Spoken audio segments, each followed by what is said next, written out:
हिंदी माध्यम के सभी प्यारे छात्रों का एक बार फिर से स्वागत है।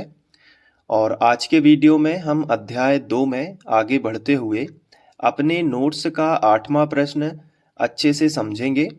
और ये जो 8वां प्रश्न है ये परीक्षा की दृष्टि से मोस्ट आईएमपी है, तो इसको पूरा देखना जिससे आपको हर एक चीज बारीकी से समझ आ सके। क्वेश्चन है कि अम्लों के रासायनिक गुणधर्म लिखिए। मतलब जो अम्ल होते हैं, अम्ल के बारे में हम पढ़ चुके हैं। अगर आप प्लेलिस्ट से पढ़ाई कर रहे हैं तो आपको पता होगा। अम्ल स्वाद में खट्टे होते हैं और इनका पीएच मान 7 से कम होता है। कई पदार्थ ऐसे हैं जैसे कि HCl हो गया, H2SO4 हो गया, ये अम्ल कहलाते हैं। अब इन्होंने कहा है कि अम्ल के रासायनिक गुणधर्म, मतलब अम्ल रासायनिक रूप से कहाँ कहाँ सक्रिय है, कौन कौन से ऐसे पदार्थ हैं जिससे अम्ल की क्रिया होती है, अम्ल कहाँ कहाँ अभिक्रिया करके और क्या बनाता है, ये हमें इस क्वेश्चन के आंसर में लिखना है। तो देखो, सबसे पहले आपको ये बात ध्यान रखनी है कि जो अम्ल होता है, अम्ल को इंग्लिश में बताओ क्या कहते हैं। अम्ल को इंग्लिश में कहते हैं एसिड। क्या बोलते हैं? एसिड। ठीक है, तो ये अम्ल है। अब अम्ल जो है, सबसे पहले अगर मैं आपसे कहूं तो अम्ल जो है ये क्रिया करता है धातुओं से। ठीक है, जितने भी अम्ल हैं ये धातुओं के प्रति काफी मित्रता रखते हैं और उनसे क्रिया कर लेते हैं। तो अम्ल जो है, इनका पहला टारगेट कौन होता है? धातु। अब धातु का मतलब क्या होता है? धातु का मतलब सीधा होता है जैसे कि धातु जैसे आयरन, कॉपर, सोडियम, पोटेशियम, ये धातुएं कहलाती हैं। तो अम्ल जो है, अम्ल में एग्जाम्पल कौन सा आप सोच के ले सकते हो? ढेर सारे होते हैं, जैसे HCl हो गया, है ना, या फिर H2SO4 हो गया। ये अम्ल के उदाहरण है। अगर आपको क्लियर ना दिखाई दे रहा हो तो आप अपने वीडियो की क्वालिटी जरूर बढ़ा लीजिए ताकि आपको स्पष्ट दिखाई दे। तो अम्ल का पहला टारगेट कौन होता है? धातु। यानी अम्ल जो है वो धातुओं के प्रति हाईली रिएक्टिव होती हैं, बहुत क्रिया करते हैं, तो धातुओं के प्रति। ठीक है, और जब धातु से क्रिया होती है तो अभी इसके आगे की स्टोरी मैं अभी आपको बताऊंगा। क्रम बिगाड़ना नहीं चाहता, मैं चाहता हूं कि आपको एक एक पॉइंट दिमाग में सेट होता चला जाए। तो अम्ल का पहला टारगेट कौन होता है? धातु। दूसरा टारगेट होता है अम्ल का, जो अम्ल से क्रिया हो जाती है जिनकी, वो होता है धातु कार्बोनेट। धातु कार्बोनेट, ये अम्ल का दूसरा टारगेट होता है। ठीक है, एक एक चीज बारीकी से, बहुत धीरज के साथ देखोगे तो पूरा आंसर याद हो जाएगा, जल्दबाजी में रहोगे तो कुछ भी याद नहीं होगा। तो जो अम्ल होता है, अम्ल जो है दूसरी क्रिया अपनी धातु कार्बोनेट से भी अम्ल की दोस्ती है, क्रिया कर लेता है। मतलब अब धातु कार्बोनेट क्या कहलाते हैं? जैसे ये धातु है, इनके पीछे CO3 और लगा दो, जैसे FeCO3। तो यहां से शुरू करते हैं, जैसे Na, तो NaCO3, लेकिन CO3 की डबल माइनस संयोजकता होती है, तो इसलिए हम यहाँ पे क्या लगा देते हैं? Na2CO3। ये सोडियम कार्बोनेट कहलाता है। तो ये हो गया धातु का कार्बोनेट। अब Na2CO3 सोडियम कार्बोनेट का सूत्र हो गया। तो ये धातु कार्बोनेट है, यानी जिसके पीछे CO3 लगा हो। जैसे जिंक कार्बोनेट भी हो सकता है, ZnCO3, है ना। तो जिंक में Zn2 नहीं आएगा क्योंकि Zn की ऑक्सीकरण संख्या ही +2 होती है और CO3 की 2 माइनस होती है, तो +2 और 2 माइनस दोनों कैंसिल हो जाएंगे। यहां Na की +1 होती थी, इसलिए 2 लगाना पड़ा, 2 मिलके डबल प्लस हो गए। जो डबल माइनस को क्या कर सकते हैं? कैंसिल कर सकते हैं। तो ये थोड़ा सा सूत्र लिखने का तरीका रहता है। और भी ढेर सारे कार्बोनेट हो सकते हैं, मैंने 2 एग्जाम्पल के लिए लिख लिए। तो अम्लों की क्रिया धातु से होती है और अम्लों की क्रिया धातु कार्बोनेट से होती है। अब आगे बढ़ते हैं। अब इसके बाद जो अम्ल की तीसरी क्रिया होती है वो होती है धातु बाई कार्बोनेट। धातु बाई कार्बोनेट। अब ये क्या है? धातु बाई कार्बोनेट, बीच में हाइड्रोजन आता है, जैसे सोडियम बाई कार्बोनेट लिखना है अगर धातु बाई कार्बोनेट, जैसे सोडियम कार्बोनेट है तो वो धातु कार्बोनेट है। लेकिन धातु बाई कार्बोनेट कैसे होगा? सोडियम इसी का बना देते हैं, सोडियम H लग गया तो बाई और CO3, सोडियम बाई कार्बोनेट। इसे हम खाने का सोडा भी कहते हैं। NaH, अब 2 नहीं लगेगा क्योंकि एक प्लस इसके पास है, एक हाइड्रोजन के पास प्लस है, तो 2 प्लस और CO3 के पास होते हैं 2 माइनस, तो वो तो वैसे ही कैंसिल हो जाएंगे। तो एक हमने धातु बाई कार्बोनेट लिख लिया, सोडियम बाई कार्बोनेट। ठीक है, चलो एक ही है, नहीं तो यहाँ जगह नहीं बनेगी, यहाँ और भी समझाना है, तो इतना अभी आप समझने के लिए काफ़ी है। ठीक है, तो अम्ल जो है, अभी तक हमें पता चला कि अम्ल की दोस्ती धातु से है, मतलब अम्ल धातु के साथ में क्रिया कर लेता है। अम्ल धातु कार्बोनेट के साथ में क्रिया कर लेता है, जैसे कि आप देख पा रहे हो धातु के कार्बोनेट हमने 2 लिख लिए हैं, इनके साथ में अम्ल क्रिया करता है। और तीसरा है जो अम्ल, वो धातु बाई कार्बोनेट के साथ में भी रिएक्टिव होता है। चौथा जो उसका मित्र है वो है क्षार, यानी दुनिया का कोई भी अम्ल है वो दुनिया के किसी भी क्षार से रिएक्शन कर सकता है। यानी एक बात नई पता चल गई है कि अम्ल और क्षार भी आपस में रिएक्टिव होते हैं।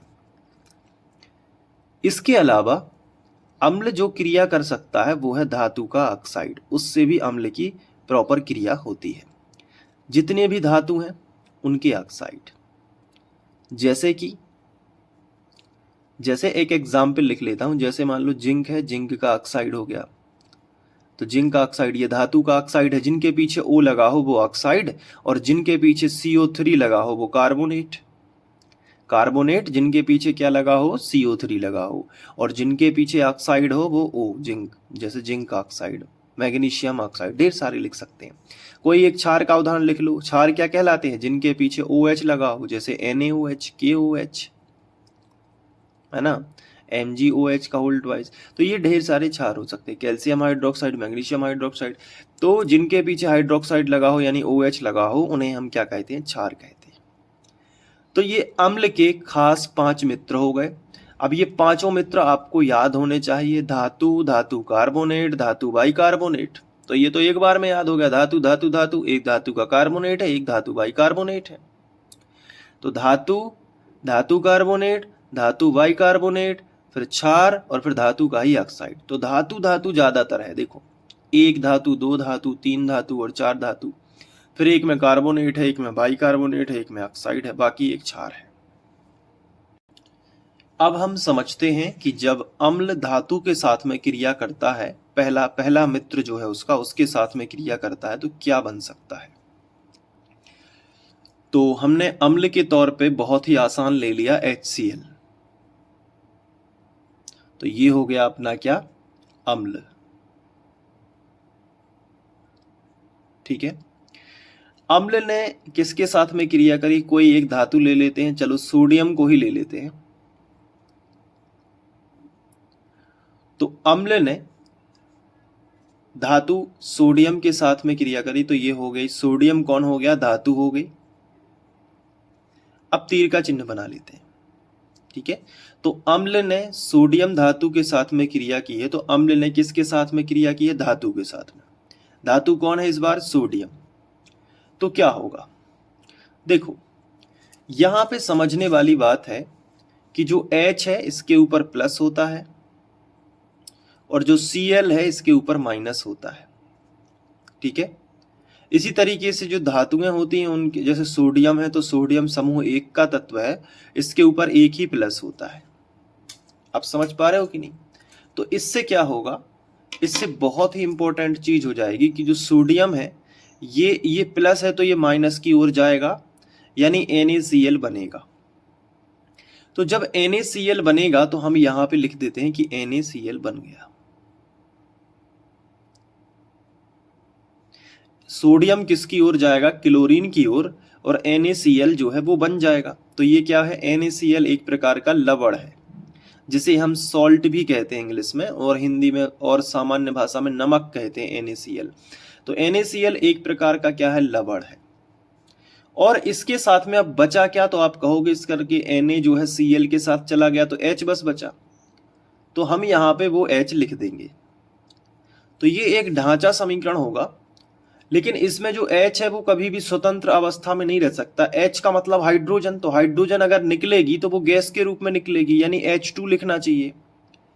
तो अगर यहाँ पे हमने H2 कर दिया यानी 2 हाइड्रोजन कर दिए, इसका मतलब है कि इस तरफ भी 2 हाइड्रोजन होने चाहिए तीर के चिन्ह के इस तरफ, क्योंकि इस तीर के चिन्ह के इस तरफ अगर 2 हाइड्रोजन है तो तीर के चिन्ह के इस तरफ भी 2 हाइड्रोजन होने चाहिए। तो एक ही हाइड्रोजन है तो हमने 2 करने के लिए हम यहाँ तो गुणा नहीं कर सकते, यहाँ गुणा करेंगे तो H2Cl हो जाएगा, जो कि HCl का सूत्र चेंज हो जाएगा, तो हम आगे गुणा कर देंगे। तो जैसे ही 2 हाइड्रोजन किए तो 2 का गुणा इस Cl में भी माना जाएगा, तो 2 Cl भी हो गए। तो तीर के चिन्ह के इस तरफ 2 Cl हैं, तो तीर के चिन्ह के इस तरफ भी 2 Cl करना होगा, तो यहां नहीं लगा सकते, नहीं तो NaCl2 का सूत्र चेंज हो जाएगा। तो फिर हमने 2 यहां लगा दिया, तो इस चक्कर में 2 सोडियम भी हो गए, तो 2 का गुणा यहां कर दिया। तो ये बैलेंस करना कहलाता है। तो अब ये बैलेंस समीकरण हो गया जिसमें लवण और हाइड्रोजन गैस हमें मिली। ठीक है, लवण और कौन मिला, हाइड्रोजन गैस मिली। तो HCl की क्रिया जब किसी धातु से होती है तो क्या बनता है, लवण और हाइड्रोजन गैस। क्या हमेशा यही बनता है? आइए एक और दूसरी चीज पे चेक कर लेते हैं। जैसे कि अब हम दूसरा अम्ल ले लेते हैं H2SO4, H2SO4, और इसके साथ में हम यही सोडियम धातु ले लेते हैं। तो ये हो गया अम्ल और ये हो गई धातु। और जब अम्ल और धातु आपस में क्रिया करेंगे तो तीर का चिन्ह बना देते हैं। अब फिर से आपको ध्यान देना है, यहाँ 2H ये प्लस है, यानी 2 प्लस है, और जो SO4 होता है ना, ये पूरा SO4, इस पे 2 माइनस होते हैं। कितने माइनस होते हैं SO4 पे, 2 माइनस। और H2 पे कितने प्लस होते हैं, 2 प्लस। और सोडियम पे तो 1 ही प्लस होता है। ठीक है, एक H पे 1 प्लस तो 2H पे 2 प्लस हो जाएंगे। अब थोड़ा यहां पे ध्यान से समझो कि ये प्लस कहां जाएगा, माइनस के पास जाएगा। लेकिन SO4 क्या कहेगा कि भैया मेरे पास 2 माइनस हैं। कितने माइनस है, 2 माइनस है, तुम्हारे पास तो 1 ही प्लस है। तो इसने कहा कि मैं 2 हो जा रहा हूं, मैं 2 का गुणा कर ले रहा हूं अपने आप में। तो क्या हो जाएगा, Na2SO4 ये बन जाएगा। Na2 यानी 2 सोडियम 1 SO4 के बराबर है। तो Na2, यहां 2 क्यों नहीं लगाया, क्योंकि यहां 2 लगाने से सोडियम सल्फेट नहीं बनेगा। यहां 2 लगा देंगे तो सल्फर भी 2 हो जाएगा, O4 भी 2 हो जाएगा, तो नीचे लगा दिया ताकि केवल सोडियम 2 रहे। तो सोडियम Na2 हो गया और उसके साथ में कौन चिपक गया, SO4। तो ये तो रिएक्शन हो गई। अब बचा कौन, H2। तो H2 यहां पे हम लिख सकते हैं क्योंकि H2 गैस के रूप में निकल जाएगी। अगर अकेला H होता तो हम लगा देते 2, लेकिन यहां तो वही बच रहा है, हाइड्रोजन गैस ही बच रही है। तो ये सोडियम सल्फेट क्या है, ये भी तो एक लवण है, और उसके साथ में क्या बन रही है, हाइड्रोजन गैस बन रही है। यानी कि हमें एक बात पता चल रही है कि केवल एक ही रिएक्शन में नहीं बल्कि सभी रिएक्शन में जब अम्ल धातु के साथ में क्रिया करता है तो लवण और हाइड्रोजन गैस बनती है। क्या बनती है, लवण और हाइड्रोजन गैस बनती है। तो ठीक है, हम यहाँ पे एक निष्कर्ष लिख सकते हैं कि जब अम्ल धातु के साथ में क्रिया करेगा तो क्या बनाता है, तीर के चिन्ह के साथ लिख लेते हैं, लवण बनाता है और साथ में क्या बनाता है, हाइड्रोजन गैस बनाता है। ठीक है, एक बात तो क्लियर हो गई, कट और समझ में भी आ गई। अब बात करते हैं कि अम्ल जब धातु कार्बोनेट से क्रिया करता है तो उसकी रिएक्शन भी अलग से समझते हैं। धातु कार्बोनेट से करेगा तो हमने यहाँ पे रफ पेपर रखा और फिर से हमने HCl अम्ल ले लिया, HCl अम्ल। अब हमने धातु कार्बोनेट यानी हमने सोडियम कार्बोनेट को ही ले लिया, तो ये हो गया धातु का कार्बोनेट Na2CO3। अब तीर का चिन्ह, अब देखते हैं कैसी रिएक्शन होगी। तो प्लस माइनस से आप रिएक्शन को बहुत अच्छे से समझ पाओगे। तो मैं प्लस माइनस जो है बना देता हूं। H के ऊपर एक प्लस होता है, एक H के ऊपर एक ही प्लस होता है, एक Cl के ऊपर एक माइनस होता है। ठीक है, अब यहां देख लो Na2, तो 2 सोडियम है ना, तो 2 प्लस हो गए और यहां कार्बोनेट के पास 2 माइनस हो गए। अब आपको यह समझना है कि Na2 प्लस है तो ये कहां अट्रैक्ट होगा, माइनस की तरफ, ये वाले माइनस की तरफ। लेकिन यहां पे तो 2 सोडियम है, तो क्लोरीन को भी कितना होना चाहिए, 2। तो सबसे पहले तो NaCl, तो क्लोरीन को 2 होना चाहिए, तभी तो 2Na और 2Cl होना चाहिए, बराबर बराबर होने चाहिए, क्योंकि इसके पास 2 प्लस है और इसके पास एक ही माइनस है, तो इसको भी 2 माइनस होना चाहिए। तो यहाँ 2 का गुणा हो जाएगा, तो 2 Cl हो गए और 2 Na हो गए, तो ये Na और Cl जो है वो निकल जाएगा, तो 2 NaCl जो है वो निकल जाएगा। सोडियम क्लोराइड बनता है, Na2Cl नहीं बनता, सोडियम क्लोराइड बनता है। तो सोडियम भी 2 लिखे रहे और क्लोरीन भी 2 है, तो 2 का गुणा क्लोरीन में भी है। अब इस चक्कर में यहां से समझो ये CO3 है, तो CO3 से एक ऑक्सीजन ये फेंक देगा और एक ऑक्सीजन इसने फेंका, तो ये हो गया CO2।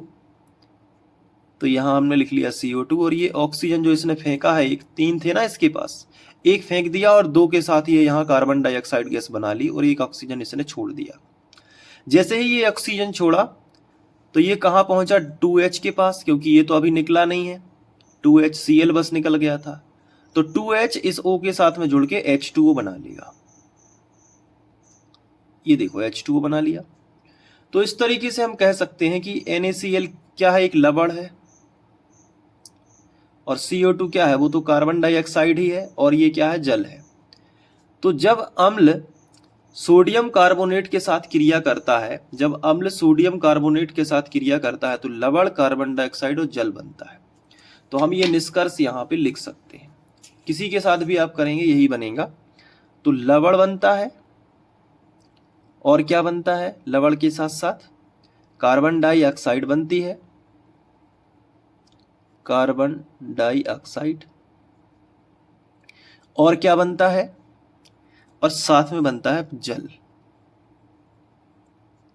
ये चीजें बनती हैं कब, जब धातु कार्बोनेट हो, यानी कार्बोनेट हो तो कार्बन डाइऑक्साइड तो बनती ही है, और कार्बोनेट के कार्बन डाइऑक्साइड बनेगी तो एक ऑक्सीजन छोड़ेगा तो जल बन जाएगा, तो साथ में क्या बनेगा, जल बनेगा हमेशा।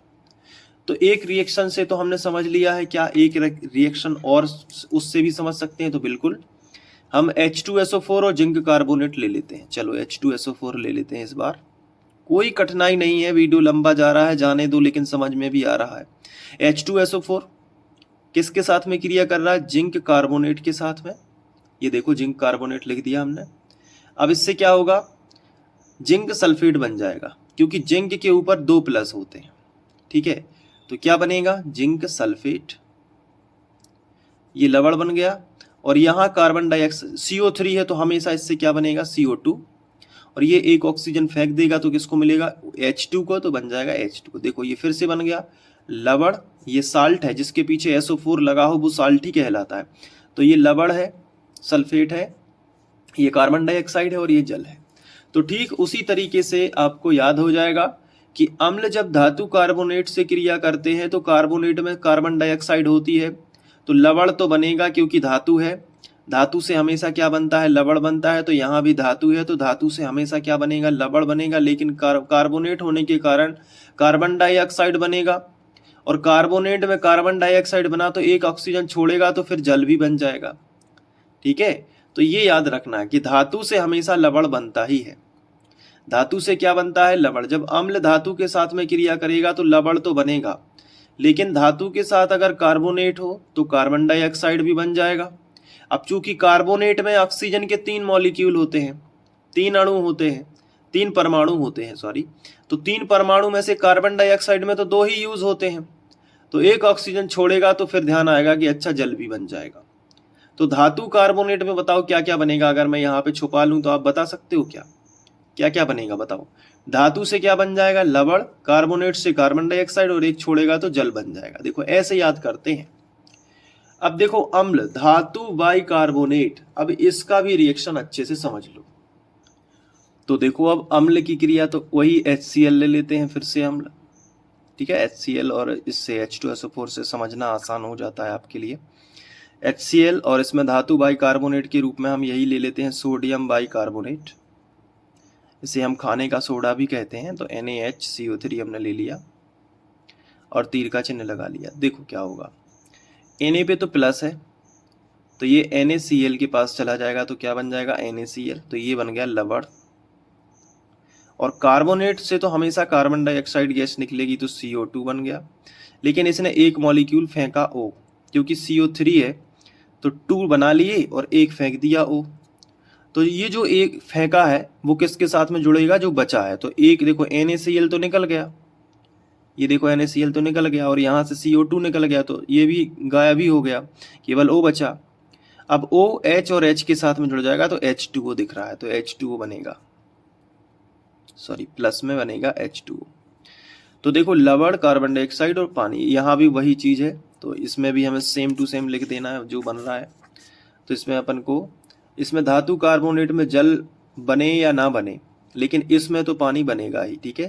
तो इसमें अपन को क्या लिखना है? लवण, यहाँ पे हम लिख देते हैं लवण CO2 H2O, ये तो बनता ही है। अब क्षार के साथ में क्रिया करेगा तो क्या बनेगा? तो इसकी रिएक्शन भी आज समझ लेते हैं अच्छे से, ठीक है। तो इसके लिए मैं रफ पेपर रख लेता हूँ, ये देखो। अब क्षार के साथ में जब क्रिया करेगा तो क्या होगा? तो अम्ल जब क्षार के साथ में रिएक्शन करता है, तो एक अम्ल ले लेते हैं, और ये हो गया HCl, क्या हो गया? एक अम्ल हो गया। और इसी के साथ में हम एक क्षार ले लेते हैं, जैसे NaOH, ये क्या है? एक क्षार है, तो यहाँ हमने ले लिया क्षार। आपस में रिएक्शन करवा देते हैं तो Na बनेगा Cl, NaCl, ये देखो NaCl। और OH ने H के साथ क्रिया की तो पानी बन गया, क्योंकि 2 H है तो H2, और एक O है तो H2O। तो ये हो गया अपना लवण, और ये हो गया अपना जल। तो जब अम्ल और क्षार आपस में क्रिया करते हैं तो हमेशा लवण और जल ही बनता है। एक और रिएक्शन ले लेते हैं, जैसे H2SO4 के साथ में हम क्या ले लें? पोटेशियम या NaOH, चलो इस बार KOH ले लेते हैं, ठीक है। तो क्या होगा? देखो इधर SO4 पे हमेशा याद रखना कितने माइनस होते हैं? 2 माइनस, तो यहाँ पे मैं 2 माइनस बना देता हूँ।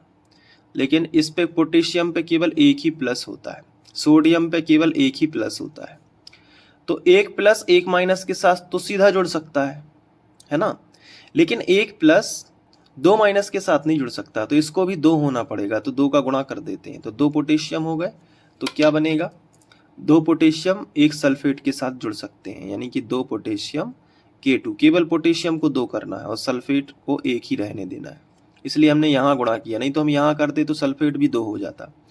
तो पोटेशियम 2, सल्फेट 1, तो पोटेशियम सल्फेट ये लवण बन गया, क्योंकि जिनके पीछे SO4 होता है वो क्या कहलाते हैं? वो लवण कहलाते हैं। इसके अलावा आप देखोगे तो ये H2 और ये H और ये O, लेकिन ये यहाँ पे 2 H है और 2 ही O है, तो 2H2O बन जाएगा। क्यों? क्योंकि 2 H ये हैं और 2 H ये हैं, तो 4 H हो गए, 2 दूनी 4 H और 2 O, ये देखो 2 O। तो लवण और जल ही बन रहा है हर कंडीशन में। तो हम यहाँ पे एक चीज लिखेंगे कि अम्ल जब क्षार के साथ में रिएक्ट करेगा तो लवण और जल ही बनेगा। आखिरी और देख लेते हैं धातु ऑक्साइड के साथ में। तो देखिए यहाँ पे सबसे पहले हम अम्ल ले लेते हैं कोई भी, जैसे हमने HCl ले लिया, और धातु ऑक्साइड चलो यही ले लेते हैं जिंक ऑक्साइड। तीर का चिन्ह। तो जिंक के ऊपर तो 2 प्लस होते हैं, तो Cl के पास तो एक ही माइनस है, तो 2 का गुणा करना होगा ताकि 2 माइनस हो सके। 2 Cl हो गए, 2 H, तो ZnCl2 बन जाएगा। जिंक 1 और क्लोरीन 2, ZnCl2, 2 प्लस और 2 माइनस। अब क्या बचा, 2 हाइड्रोजन और 1 ऑक्सीजन, तो H2O, यानी कि जल ही बचेगा। तो ये भी लवण और जल ही बना रहा है, लवण और जल। तो ये इसमें भी बिल्कुल सेम टू सेम आप लिख सकते हो यहाँ पे कि क्या बनता है, लवण और जल बनता है। तो इतना आपको याद है, आप किसी भी इसके साथ कर सकते हो। जैसे मान लो मैंने H2SO4 ले लिया ना, और इसकी क्रिया अगर मैं जिंक ऑक्साइड से ही करा दूं मान लो, तो भी यही आएगा। देखो कैसे, जिंक सल्फेट, ये सीधा सीधा बन जाएगा क्योंकि जिंक के ऊपर 2 प्लस होते हैं तो SO4 के ऊपर 2 माइनस होते हैं, तो ये बन गया जिंक सल्फेट और H2O। तो लवण और जल ही बनेगा और कुछ भी नहीं बन सकता।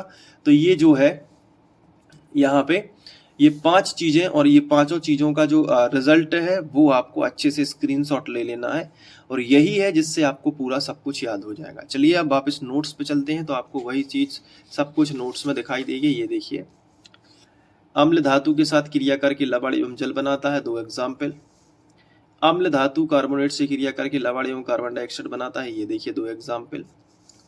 अम्ल धातु बाइकार्बोनेट से क्रिया करके लवण कार्बन डाइऑक्साइड बनाते हैं, ये देखिए वही है सब कुछ, ये देखिए। तो अगर आप ये नोट्स लेना चाहते हो तो उसके लिए आपको कुछ भी नहीं करना है, सिर्फ जो मेरा व्हाट्सएप नंबर है उस पर आप मुझे मैसेज करेंगे।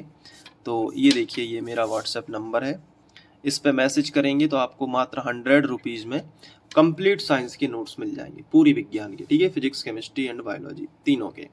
तो आप ये जरूर कर लेना जिससे आपके पास PDF फॉर्म में नोट्स आ जाए। बाकी मैं पढ़ा ही रहा हूँ, तो ऐसा नहीं है कि नोट्स रख के पढ़ा रहा हूँ, मैं अपने तरीके से समझाता हूँ, जिससे आपको पूरा एक बार में पूरा डायग्राम बन जाता है दिमाग में कि कैसे करना है। पूरा सारांश यहाँ पे लिखा हुआ है, और मैंने एक एक रिएक्शन आपको समझाई है।